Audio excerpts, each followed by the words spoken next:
Conversas cruzadas aqui na TV Com. As mudanças na política na América Latina. Venezuela tem uma derrota de Maduro no parlamento, a oposição ganhando maioria. E a derrota do kirchnerismo, o fim do kirchnerismo, um modelo mais à esquerda na Argentina, e a vitória de Macri como presidente da Argentina. É o nosso assunto hoje. Bom, queria retomar o contato com a presidente da Câmara de Comércio Exterior, na Fiesc, Maria Tereza Bustamante, saber da senhora o seguinte: onde é que estão as possibilidades de mercado de Santa Catarina, tanto na Venezuela como também na Argentina? Na Venezuela, temos um mercado que precisa se reconfigurar, mas as oportunidades são várias, principalmente agora que a produção nacional da Venezuela está absolutamente deteriorada. Nós já temos algumas empresas que tentaram exportar para a Venezuela, mas aí esbarra no problema da falta de pagamento, problemas cambiais, problemas de corrupção, problemas de propina. Então, eu diria que assim, a curto prazo, as oportunidades talvez sejam muitas, mas concretizá-las é um pouco mais difícil.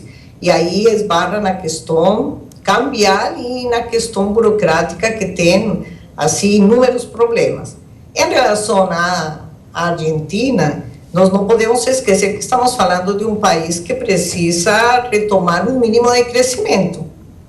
A Argentina está paralisada na economia há mais de 3 anos, a inflação vem aumentando, o gasto público cresceu sem controle, o câmbio disparou, os grandes amigos da Argentina também estão com problemas, nós brasileiros, a Rússia, a própria Venezuela, a China também, que está freada também um tanto no seu crescimento.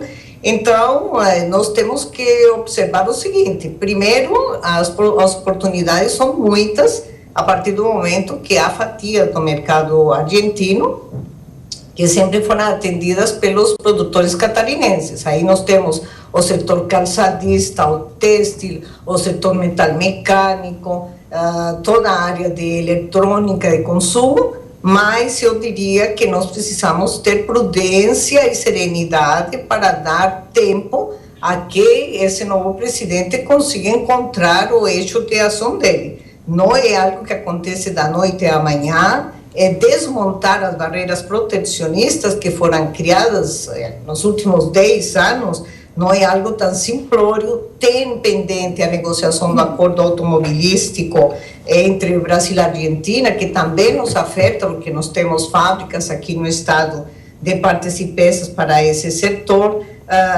Nós temos um acordo que estava bastante avançado na negociação entre empresários e o setor governamental para dar apoio às pequenas e médias empresas, que precisaria ser retomado.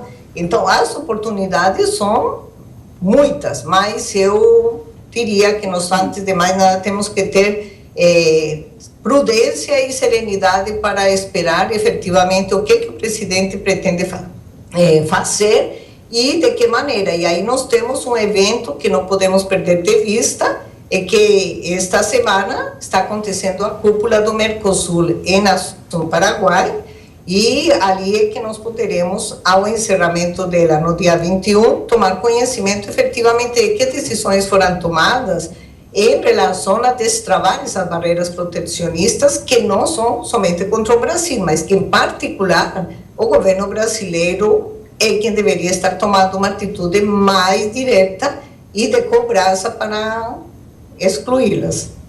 E claro, certamente nessa reunião da cúpula do Mercosul teremos já um indicativo da luz, que vai percorrer aí os próximos passos políticos, Eu acho do que Mercosul. uma coisa que a gente tem que levar em consideração, que é estrutural na América Latina.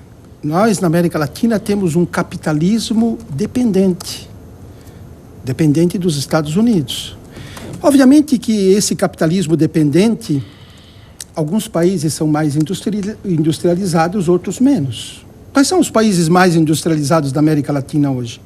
Brasil, Argentina, México. Seria tipo A. Sim. Quem são os tipo B? Venezuela. Então, quando nós buscamos uma integração na América Latina, nós temos que ter presente de que estamos vivendo um sistema capitalista em que a divisão internacional do trabalho, muitas vezes, complica essa integração. Eu vou dar um exemplo bem claro. Em junho de 1959, Juscelino Kubitschek, um adorador dos Estados Unidos, rompeu com o Fundo Monetário Internacional. Por quê? Porque o Fundo Monetário Internacional não queria a industrialização do Brasil e ele tinha 30 metas, 31 com Brasília, e as metas dele era criar um processo de industrialização.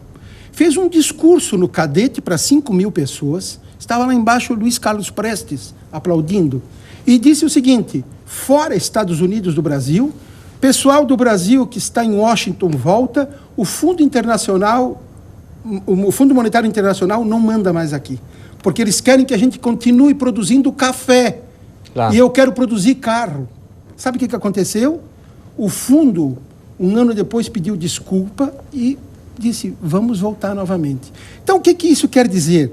Quer dizer que toda a integração que você busca na América Latina, e aí Simão Bolívar tinha razão, José Martí tinha razão, José Carlos Mariátegui tinha razão, Fidel Castro tinha razão. Toda a integração que se busca na América Latina, você não vai atacar os Estados Unidos, mas essa integração tem que ser feita a partir dos nossos interesses, e não colocando os Estados Unidos como aquele que leva vantagem. Agora, hoje, isso é fundamental. Agora, professor, século XXI, será que já não é possível fazer sob um novo olhar? Por exemplo, a Bolívia, que é elogiada pelo mercado internacional e que tem um índio na presidência da República, tem avanços sociais importantíssimos com Evo Morales. Sim. E joga o jogo do mercado. Quer dizer, né? E joga o jogo do mercado defendendo os interesses de distribuição de renda dos bolivianos, né? Agora, se você vai para a Venezuela, a indústria morreu.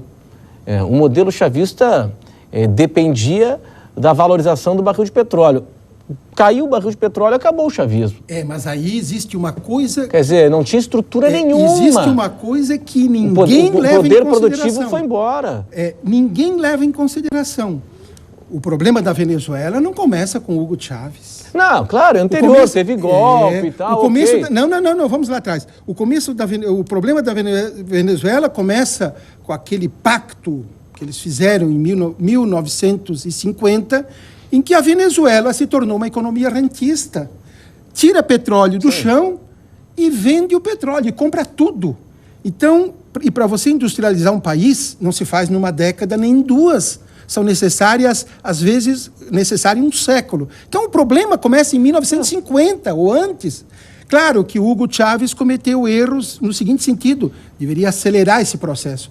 E o Maduro cometeu outros erros que eu diria, muita corrupção no governo, muita burocracia, muitos problemas internos. Agora, apesar de tudo isso, eu queria lembrar que a Venezuela fez uma eleição limpa. Democrática. Limpa. Por quê? Porque a oposição ganhou. Caso a oposição não ganhe, possivelmente, Renato Igor, a imprensa brasileira diria a eleição não foi limpa. Não, e há que se considerar também, professor, nesse aspecto de que se esperava, porque o próprio presidente Maduro disse antes da eleição de que não aceitaria muito bem o resultado, que o povo iria às ruas, enfim, mas o resultado, né, a postura dele depois do resultado foi extremamente... Pode não aceitar, mas correta, as urnas falam. Não, mas foi o poder da TV venezuelana.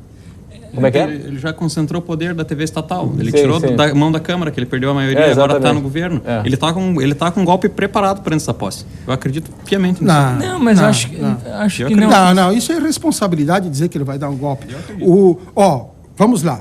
Ser rápido. O Hugo Chávez passou por 15 eleições. Ganhou todas. Inclusive...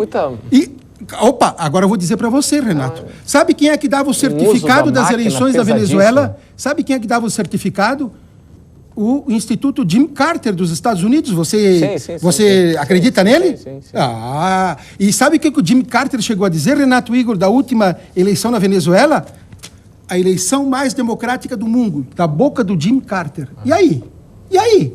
Então é o seguinte, nós temos que aceitar, olha, o Maduro participou do processo. É claro que ninguém gosta de perder, aceitou, e a oposição está com a bola na mão. Vamos ver o que a oposição faz pessoal, agora. Já vou lhe passar a bola, eu preciso chamar mais um intervalo comercial agora, né, Bianca? Então vamos fazer o seguinte. Antes do intervalo, eu tenho um recado para você que está em casa. No Imperatriz Gourmet tem os ingredientes certos para os seus melhores momentos.